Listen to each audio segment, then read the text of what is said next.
Payot Libraire et l'Hebdo vous présentent Marque-Page.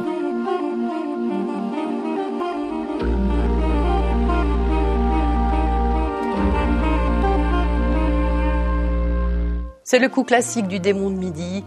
Florent est parti, laissant sa femme, ses 3 enfants, pour s'installer avec une gamine. C'est pas très original, mais pour eux c'est la catastrophe.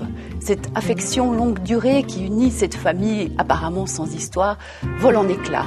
Les enfants réagissent chacun à leur manière, la mère de famille aussi.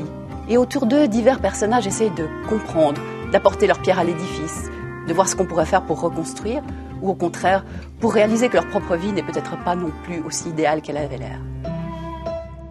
Sophie est une papivore qui peut dévorer un livre de plusieurs centaines de pages en un après-midi. Que depuis une dizaine de jours, elle lise le même livre de poche, tout taché et écorné, a donc de quoi surprendre.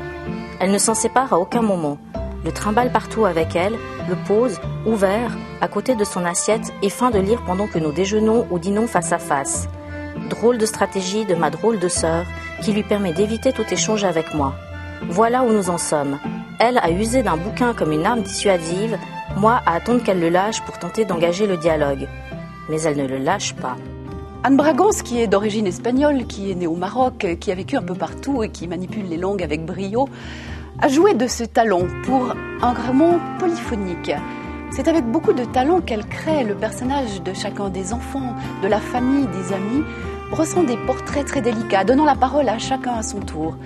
L'ensemble est absolument irréaliste, mais de chacun, la voix est parfaitement juste, agréable, plaisante, touchante. On se sent une passion pour cette affection longue durée. Payot Libraire et l'Hebdo vous ont présenté Marque-Page.